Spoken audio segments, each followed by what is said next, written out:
বাংলাদেশের জনপ্রিয় গায়ক, সুরকার ও অভিনেতা তাহসানকে জিহাদি বলে কটাক্ষ করেছেন নির্বাসিত জনপ্রিয় লেখিকা তসলিমা নাসরিন। এই গায়ক সম্প্রতি অস্ট্রেলিয়ার এক কনসার্টে সঙ্গীত জীবনের প্রতি বিদায়ের ইঙ্গিত দিয়েছেন। দীর্ঘ 2 যুগের ক্যারিয়ারে কোটি ভক্তের হৃদয় জয় করা এই তারকা ঘোষণা করেছেন স্টেজ লাইফ থেকে ধীরে ধীরে নিজেকে সরিয়ে নেবেন।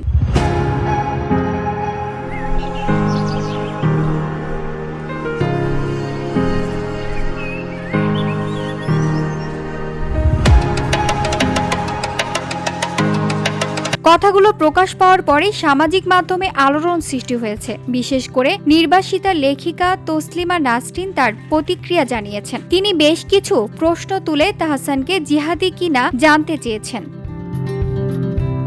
তসলিমা নাসরিনের অভিযোগ যে জিহাদিরা লালন মেলা বন্ধ করেছে, স্কুল গানের শিক্ষক বন্ধ করেছে, গান বাজনার মাজার পুড়িয়ে দিচ্ছে। তাহসান কি তাদের কার্যকলাপের সঙ্গে একমত?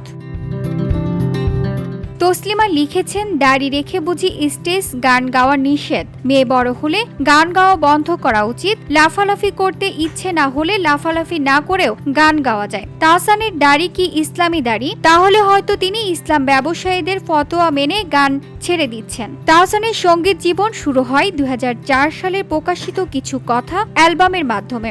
এর আগে 1998 সালে ব্র্যান্ড ব্ল্যাকের সঙ্গে যুক্ত ছিলেন। পরে 2012 সালে তিনি নতুন ব্র্যান্ড তাহসান অ্যান্ড দ্য সুফিস গঠন করেন। তার জনপ্রিয় গানগুলোর মধ্যে রয়েছে চোখে চোখে কথা হতো, যদি কোনোদিন চলে যাও তবে, আলো, ছুঁয়ে দিলে মন, কত দূর ও প্রেম তুমি। এই গানগুলো এখনো ভক্তদের হৃদয়ে গভীর প্রভাব রেখে চলেছে।